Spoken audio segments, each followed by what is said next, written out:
সকলকে আজকের এই ভিডিওতে আমন্ত্রণ জানাচ্ছি। এসআইআর সংক্রান্ত দুটি ভিডিও করার পর আমি বলেছিলাম যে পশ্চিমবঙ্গে এসআইআর নিয়ে যদি কোনো রকম কোনো আপডেট আমি পাই তাহলে আপনাদের সঙ্গে সঙ্গে সঙ্গে শেয়ার করব। কিছু আপডেট আমি পেয়েছি, তার জন্য আজকে আসা। আজকের ভিডিওতে সবথেকে গুরুত্বপূর্ণ বিষয় যেটি হলো যে বিএলওরা বাড়ি বাড়ি গিয়ে যে ফর্ম ফিল আপ করবেন, এনুমারেশন ফর্ম, ভোটার লিস্টের নাম তোলার ফর্ম, সেই অ্যানেক্সার সি, আগের ভিডিওতে বলেছিলাম অ্যানেক্সার সি এর নমুনা কপি আমি পেয়েছি হাতে। সেই অ্যানেক্সার সি টি আজকে আপনাদের সামনে দেখাবো কিভাবে পূরণ করবেন এবং সেটি দেখতে কিরকম হয়। এটা দেখার ফলে যেটা হবে যে আগে ভাগে আপনারা একটু সজাগ সচেতন থাকতে পারবেন এবং সেটি আমি ভিডিওতে পরে দেখার আগে বলে রাখি যে গতকাল মানে 26/10/2025 বিকেল নাগাদ, সন্ধ্যে নাগাদ জাতীয় নির্বাচন কমিশন একটি প্রেস রিলিজের মাধ্যমে জানিয়েছেন যে আজকে অর্থাৎ 27/10/2025 আজকে বিকেল 4:15 সময় তারা একটি প্রেস কনফারেন্স করবে, সাংবাদিক বৈঠক করবে। তো আমরা মোটামুটি ধরে নিচ্ছি যে আজকের প্রেস কনফারেন্সের মাধ্যমে পশ্চিমবঙ্গে এসআইআর এর যে অফিসিয়াল ঘোষণা তা হতে যাচ্ছে। ঘোষণা হওয়ার সঙ্গে সঙ্গে গেজেট নোটিফিকেশন হবে এবং খুব সম্ভবত 3 মাসের মধ্যে পুরো এসআইআর প্রক্রিয়া পশ্চিমবঙ্গে কমপ্লিট করা হবে। বিভিন্ন নিউজ চ্যানেল বলছে যে 1 নভেম্বর থেকে জানুয়ারি শেষ অবধি এই এসআইআর প্রক্রিয়া পশ্চিমবঙ্গে শুরু। এসআইআর ফর্ম সি দেখানোর আগে কিছু জিনিস আপনাদের সঙ্গে শেয়ার করি। এসআইআর এর যে একটি ব্যাকগ্রাউন্ড, বিহারে এসআইআর চলার সময় ভারতীয় রাজনীতিতে, ভারতীয় রাজনৈতিক সমাজে কি কি ঘটেছে তা একটু সংক্ষেপে আপনাদের কিছু স্লাইডের মাধ্যমে দেখা। আমাদের ভারতে এপিডিআর নামক একটি সংস্থা রয়েছে, association for protection of human rights. তারা এই এসআইআর কে সরাসরি রিজেক্ট করছেন এবং আমাদের বাংলায় গত 25 তারিখে বড় একটি বিক্ষোভ র্যালি হয়েছে কলকাতায়। তাদের কথা হলো যে এসআইআর এর মাধ্যমে আসলে এনআরসির পথকে প্রশস্ত করা হচ্ছে। এনআরসির প্রথম ধাপ হচ্ছে এসআইআর। এই পিডিআর এর একজন অ্যাক্টিভ সদস্য সুব্রত গুপ্ত, ছবিটি দেখাচ্ছি আপনাদের, তিনি লিখছেন, এনপিআর যেমন সেন্সাস নয়, এনআরসির প্রথম ধাপ। এসআইআর তেমনই শুধু ভোটার লিস্ট সংশোধন নয়, এনআরসির প্রস্তুতি পর্ব। এরপর বিভিন্ন প্রোটেস্ট তারা করছেন এসআইআর এর পক্ষে। আর ভারতের যে কেন্দ্রে বিরোধী মানে গোষ্ঠী, যাকে ইন্ডিয়া জোট বলা হচ্ছে, সেই ইন্ডিয়া জোট বিহারে এসআইআর এর যখন ড্রাফট রোল প্রকাশিত হয়, দেখা যায় সেখানে 65 লক্ষ লোকের নাম বাদ গেছে। তখন থেকেই সংসদের ভেতরে এবং বাইরে সমানভাবে বিভিন্ন রকম ভাবে যে গণতান্ত্রিক পদ্ধতিতে যে বিরোধিতা এসআইআর তা করা হয়। সংসদ থেকে বেরিয়ে এসে ধর্ণা দেওয়া থেকে শুরু করে সমস্ত রকম দেখতে পাচ্ছেন স্ক্রিনে। আর আমাদের রাজ্যের যে শাসক দল তৃণমূল কংগ্রেস, তার নেত্রী মমতা ব্যানার্জি, তিনি শুরু থেকেই এসআইআর এর বিরোধিতা করছেন এবং তার মত অনুযায়ী ইলেকশন কমিশন সম্পূর্ণ কেন্দ্র সরকারের যে শাসক দল বিজেপি, তার নির্দেশে এসআইআর করছে এবং বৈধ ভোটারদেরকে বাদ দেওয়ার এটা একটা চক্রান্ত। এটা পশ্চিমবঙ্গের সিএম মমতা ব্যানার্জির অভিযোগ এবং তিনি শুরু থেকেই এসআইআর এর বিপক্ষে রয়েছেন এবং আমাদের রাজ্যের নির্বাচন কমিশনার সম্পর্কেও তিনি বিভিন্ন অভিযোগ এনেছেন। তারপরে বিহার এসআইআর এর যে ড্রাফট রোল প্রকাশিত হওয়ার পর তৃণমূল কংগ্রেসের মুখ্য মৈত্র আম আদমি পার্টির প্রশান্ত ভূষণ, খুব বড় একজন উকিল, এবং আম আদমি পার্টির যোগেন্দ্র যাদব, অন্যান্য বিভিন্ন লয়ার, বিভিন্ন দলের মুখপাত্রকে সুপ্রিম কোর্টে এসআইআর বিরুদ্ধে অ্যাপিল করে, কেস করেন এবং দীর্ঘদিন ধরে সুপ্রিম কোর্টে এসআইআর নিয়ে কিন্তু শুনানি হয় একদম চিফ জাস্টিসের এজলাসে। এই শুনানির পর এসআইআর সম্পর্কে সুপ্রিম কোর্ট যে কথাগুলো বলেছে সেগুলো আমি এক করে দেখাচ্ছি। প্রথম কথা হচ্ছে যে সুপ্রিম কোর্ট একটি বড় বার্তা দিয়েছিল শুনানির পর। বলেছিল যে আমরা যদি এসআইআর সম্পর্কে কোনো রকম কোনো ভুল দেখতে পাই তাহলে পুরো প্রসেসটাকে একদম বাতিল করে দেবো। কিন্তু যাবতীয় শুনানির পর শেষমেশ যে ভার্ডিক্ট করে দিয়েছে সেটা হচ্ছে যে বিহারে এসআইআর বন্ধ হবে না, বিহারে এসআইআর চলতে থাকবে।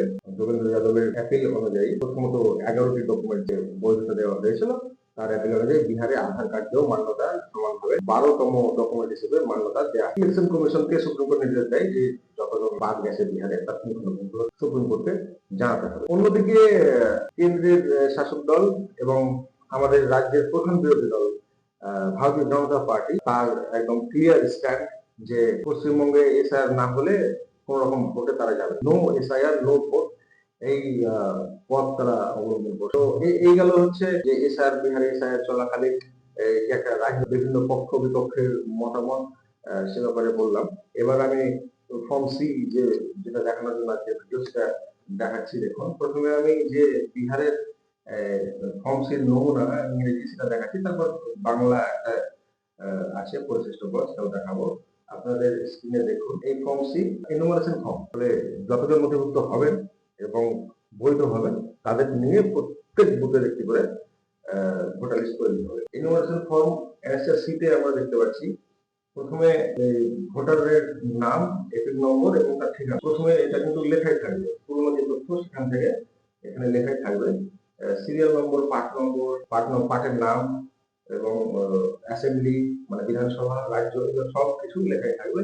এবং তারপরে দেখুন দুটো চৌকোন ঘর রয়েছে, ওল্ড ফটো প্রিন্টেড, অর্থাৎ পুরোনো যে ভোটার লিস্টে তার ছবি ছিল সেই ছবিটি কিন্তু দেয়াই থাকবে। তার পাশে হবে পেস্ট কারেন্ট ফটো, বর্তমান একটি ফটো, পাসপোর্ট ফটো সেখানে দিতে হবে। তার নিচে 3 ঘরে লেখা আছে ডেট অফ বার্থ, জন্ম তারিখ, আধার নম্বর চাইলে দিতে পারেন, দিয়ে দেয় ভালো, মোবাইল নম্বর। তার নিচে বাবা অথবা গার্জেনের নাম এবং তার এপিক নম্বর, তার নিচে মায়ের নাম, মায়ের এপিক নম্বর, তার নিচে স্পাউস নেম। স্পাউস কথার অর্থ হলো যে স্বামী অথবা যারা মহিলা ভোটার থাকবেন তারা অবশ্যই তার স্বামীর নাম এবং স্বামীর এপিক নম্বর এখানে। এটা ফিল আপ করার পর নিচে একটি ডিক্লারেশন রয়েছে। ডিক্লারেশনে লেখা আছে যে আমি 18 বছর বয়সী এবং এখানকার এই পার্টের নাগরিক এবং ভারতের নাগরিক, এবং আমার জন্ম মানে 3টের মধ্যে একটিতে টিক দেবেন যে হয় আমার জন্ম 1/7 মানে 1 জুলাই 1985 আগে আমার জন্ম যাদের হয়েছে তারা প্রথমে টিক দেবেন এবং তারা তার একটি ডকুমেন্ট দেবেন। যাদের জন্ম 1 জুলাই 1987 আগে যাদের জন্ম তাদের নিজের যে কোনো একটি ডকুমেন্ট দিলেই হয়ে যাবে।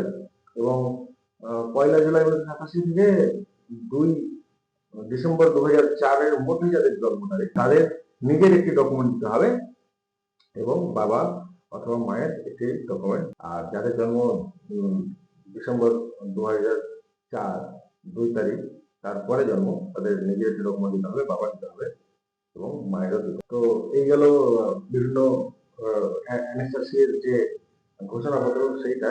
এবং এরপর আমি দেখাই এই 11টি ডকুমেন্ট সুপ্রিম কোর্টের, এই 11টি ডকুমেন্ট সুপ্রিম কোর্টের আধার কার্ডের ভার্ডিক্ট আসার আগে ছিল। এটি বিহারের ক্ষেত্রে এই ডকুমেন্ট দেওয়া হয়েছে, বাংলার ক্ষেত্রেও এই সেম থাকবে। যা শুনতে পাচ্ছি যে বিহার মডেলেই বাংলাতে এসআইআর হবে। এখানে এক এক করে দেখুন যে 11টি ডকুমেন্ট। এখানে বলা হচ্ছে যারা পেনশনার মানে সরকারি কর্মচারী ছিলেন, পেনশনের তাদের অর্ডার আছে সেই ডকুমেন্ট দিতে পারেন, অথবা এমন কোনো আইডেন্টি কার্ড, সার্টিফিকেট, ডকুমেন্ট যেটা ভারত সরকার বা ব্যাংক, পোস্ট অফিস ইত্যাদি থেকে পাওয়া গেছে কিন্তু সেটা 1987 জুলাই মাসের 1 তারিখের আগে দিতে হবে। জন্ম সার্টিফিকেট, পাসপোর্ট, মাধ্যমিক পাস সার্টিফিকেট, আর স্টেট অথরিটি থেকে এই যে permanent resident certificate state issued by competent state authority, আপাতত আমরা ধরে রাখছি যে আমাদের লোকাল অথরিটি তো ব্লক ডেভেলপমেন্ট অফিসার ভিডিও যে ডোমিসাইল সার্টিফিকেট সেইটা গ্রাহ্য হতে পারে। সবাই যাদের অন্যান্য যে ডকুমেন্ট গুলো নেই তারা অবশ্যই এটি তুলে। ওবিসি এসসি এসটি মানে কাস্ট সার্টিফিকেট এটিও একটি ডকুমেন্ট। এনপিআর এনআরসি ডকুমেন্ট এটা আমাদের বাংলা। তারপরে ফ্যামিলি রেজিস্টার এটাও এখানে নেই। Land allotted certificate by government থেকে যদি কোনো ল্যান্ড পেয়ে থাকেন, অনেক সময় যারা ভূমি ছাড়া সরকারি জমি অধিগ্রহণের পর যারা রাজ্য সরকার থেকে বা সরকার থেকে জমি পেয়ে থাকেন তার কাগজও মান্যতা পাবে। ফর্ম সি একবার এক নজর আমি বাংলা ফর্ম সি দেখতে দিই, এইটা দেখালাম, এটা হচ্ছে বাংলা ফর্ম সি, ওই একই জিনিস যেটা নেক্সট সি দেখালাম। পশ্চিমবঙ্গের ক্ষেত্রে হয়তো এই বাংলা ফর্মটি দেওয়া হতে পারে। একে বলা হচ্ছে পরিশিষ্ট ক, একই দুটো ছবি, নিজের জন্ম তারিখ এবং আধার নম্বর, মোবাইল নম্বর, বাবা মা, স্বামী বা স্ত্রী, আর 3 রকম ঘোষণাপত্র।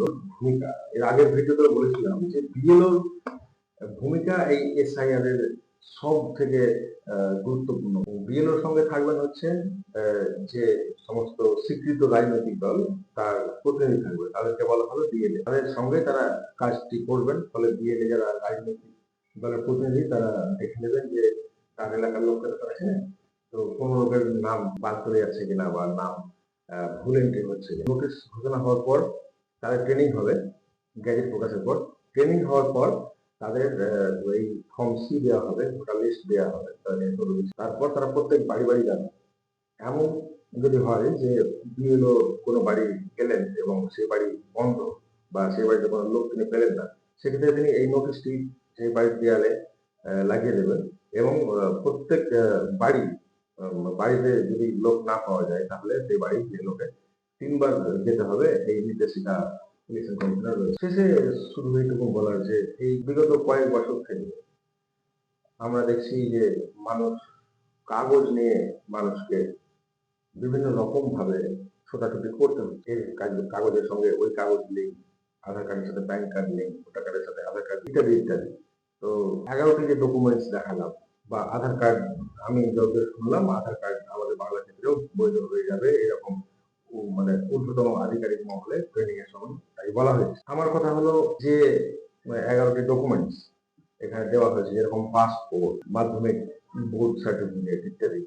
এই সমস্ত কিছু তো যারা শিক্ষিত মানুষ, একটু ধনী শ্রেণীর তাদের থাকবে, কিন্তু যারা অশিক্ষিত, যারা গরিব শ্রেণীর তাদের সমস্যা সবচেয়ে বেশি। আমার অনুরোধ থাকবে, আপনার বাড়ির পাশে যদি আপনার বাড়ির পাশে যারা একটু গরিব শ্রেণীর লোক আছেন, শিক্ষিত নন, আপনি নিজে শিক্ষিত, আপনি অবশ্যই লক্ষ্য রাখবেন প্রতিবেশী হিসেবে আপনার বাড়ির পাশে সেই পরিবারটিতে যখন এনোভেশন কাজ চলবে তখন আপনি সহযোগিতা করবেন অবশ্যই নিজের প্রতিবেশী হিসেবে, সহনাগরিক হিসেবে। আর যারা মাইগ্রেন্ট লেবার, পরিযায়ী শ্রমিক, তারা বাইরে থেকে অবশ্যই এই এসআর প্রসেসের সময় যখন ইনোভেশন কাজ চলবে তখন ফোন করে তাদের অবশ্যই ডেকে নেবেন, অ্যাবসেন্ট তারা যাতে না থাকে, নিজেরা দেখে নেবে আর কি আপলোডের কাজটি যাতে ঠিকঠাকভাবে হয়। তবে প্রথমে ভিডিও শুরুতেই যেরকম বললাম যে দুরকম মত এসআইআর নিয়ে রয়েছে। একদিকে অনেকে বলছেন যে এসআইআর হচ্ছে ভোটার লিস্ট থেকে মানুষের নাম বাদ দেওয়ার একটি কাজ, এবং ইলেকশন কমিশনের দাবি হলো যে এসআইআর ভোটার লিস্টকে সংশোধন করার কাজ। সময় বলবে এসআইআর এনআরসির প্রস্তুত করবো কিনা। হ্যাঁ, সরকার যদি চায় যে এসআইআর এর মাধ্যমে এনআরসি করবে, তাহলে তো সাধারণ মানুষের কিছু করার নেই। সাধারণ মানুষ ভোট দিয়ে সরকারকে নির্বাচিত করে পার্লামেন্টে পাঠিয়েছে, পার্লামেন্টে যার সংখ্যাগরিষ্ঠ থাকবে সে মোটামুটি ধরে নেওয়া যায় যা চাইবে তাই করতে পারে। কিন্তু সংবিধানের আইন রক্ষক হিসেবে সুপ্রিম কোর্ট রয়েছে, সরকার নিজ ইচ্ছে মতো কোনো অন্যায় করতে গেলে সুপ্রিম কোর্টে আইন রয়েছে, আদালত রয়েছে, সেখানে বাধাপ্রাপ্ত হবে। তো আমাদের ঘাবড়ে গেলে চলবে না, দেখা যাক কি হয়। পরবর্তী কোনো আপডেট পেলে আবার আমি ভিডিও করব। আর আমার ভিডিও কেমন লাগছে আপনারা অবশ্যই কমেন্টে জানাবেন। সকলকে অনেক অনেক